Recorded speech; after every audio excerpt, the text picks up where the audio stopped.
자, 여기 첫 번째 문제가 이제 앞으로 공부해야 될 모든 문제를 대표하는 문제다. 이렇게 이제 생각하시면 될 것 같습니다.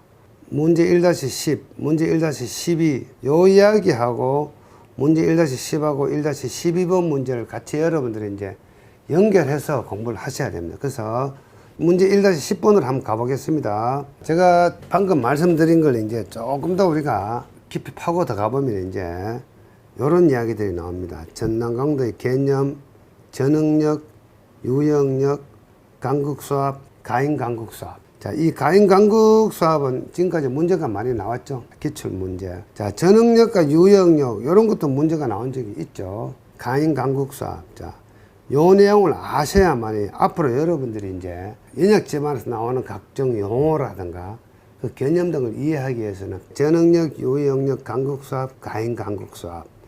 지금 제 교재 내용들은요, 계속해서 반복되는 이야기들이 상당히 많습니다. 제가 여러분들에게 이해를 시키기 위해서 조금 보충적인 내용이 많이 들어있어요. 사실은 제가 조금 전에 했던 그 내용들이 전부 다입니다. 자, 그러면은, 자, 여기서 우리가 전응력, 유형력, 간극수합, 가인간극수합.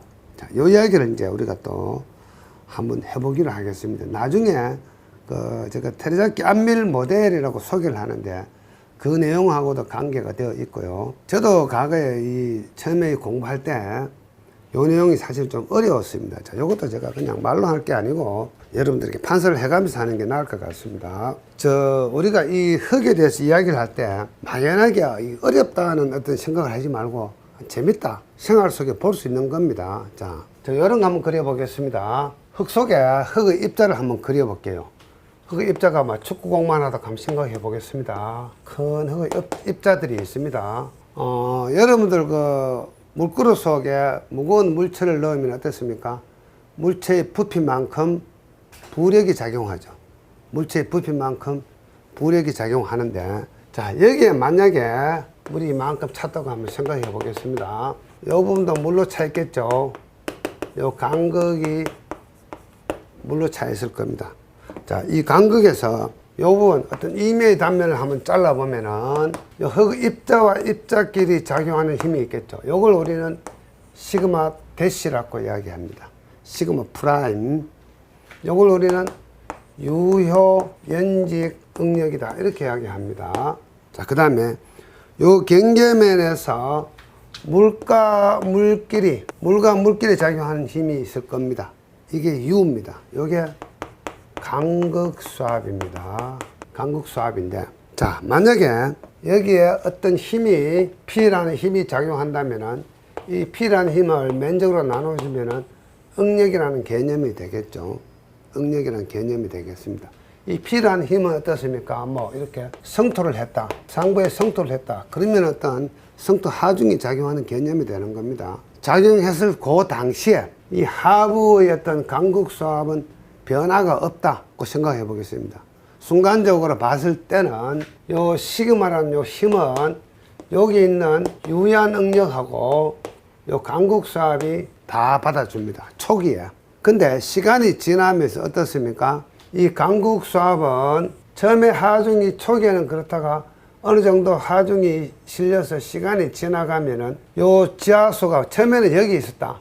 근데 요게 위로 자꾸 상승을 하는 거죠. 그래서 간극수합이 상승해서 커지는 겁니다. 간극수합이 상승해서 커집니다. 자, 그래서 간극수합이 상승해서 커지면은 어떻습니까? 이 상부의 하중 시그마는 일정하죠. 이걸 전응력이라고 이야기합니다.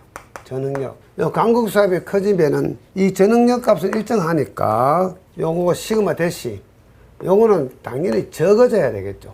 간극수합이 커지는 만큼 유형력은 적어져야 됩니다. 그래야만이 전응력 값이 계속해서 유지가 되는 거죠. 그 이야기는 뭔가 하면은 이때 이 정의가 이 시그마 대시 유한 응력은 어떤 개념인가 하면은 흙의 전단 강도를 발휘하는 힘이 되는 겁니다. 초기에는 이 물하고 이 유형력이 전체 하중을 받아주고 있다가 시간이 지나면서 이 흙이 압축이 되면서 간극수합이 위로 상승합니다. 그래서 이런 하중이 가해지기 전에 땅 속에 이 간극수합은 정수합 상태다. 이렇게 이야기 많이 합니다. 정수합 상태다. 하중이 실리면 이 흙이 압축이 되면서 강국수가 위로 올라옵니다. 올라와서 이 커진 강국수합을 가잉되었다 해서 가잉강국수합이다. 이렇게 이야기합니다. 가잉강국수합이다.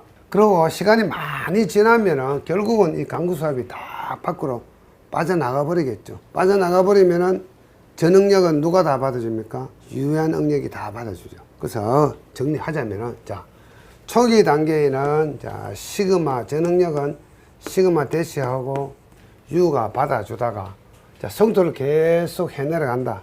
시공중, 자, 초기에는 이렇고, 시공중에는 강국수합이 계속 커지죠. 그래서 시공중에는 시그마 대시는 적어지고, 강국수합은 커지고, 강국수합이 커지다가 계속 커졌다. 그러면 요 시그마 대시는 0이 되겠죠. 시그마 대시는 0이 되어버립니다. 전단 강도가 0이 된다. 이렇게 되겠죠. 그래서 뭐 끝없이 커지지는 않겠지만, 자, 어느 정도 또 시간이 지나면 이 커진 가행 강국수합이 밖으로 배수가 됩니다. 이것을 우리는 소산이 된다.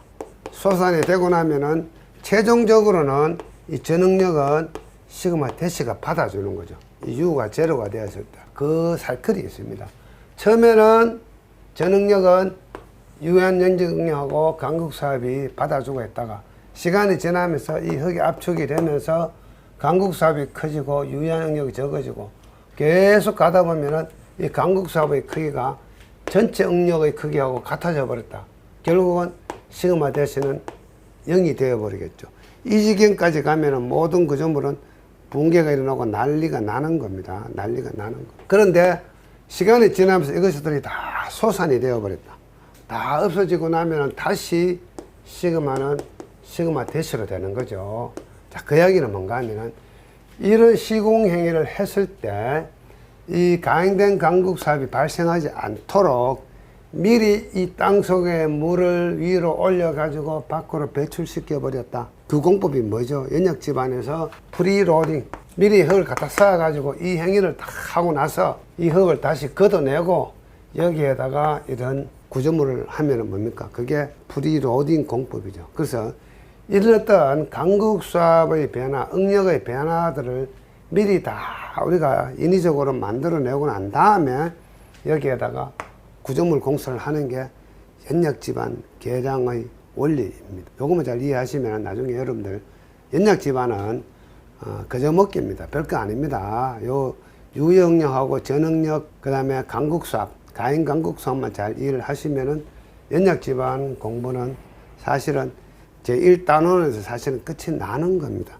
그 다음에 뭘 해야 됩니까? 연약집안 계량 공법의 종류만 암기하시면 안 돼요. 여러분들 흔히 하시는 거 있죠. 치압, 탈벽어, 진답, 폭전, 약동. 그것만 잘 암기하시면은 요 이론 가지고 모든 연약집안 이야기를 쓰실 수가 있습니다. 제가 지금 오늘 주어진 시간은 5시간밖에 없기 때문에 제가 마음이 바빠가지고 깊이 있게 설명을 못 합니다. 슬쩍슬쩍 넘어가는데 좀 어렵습니다. 공부하시다가 궁금하시면은 지금 질문하시면 제가 또 답변하기 힘드니까 바로바로 질문하시면 제가 정리해서 또 답변을 드리기로 하겠습니다.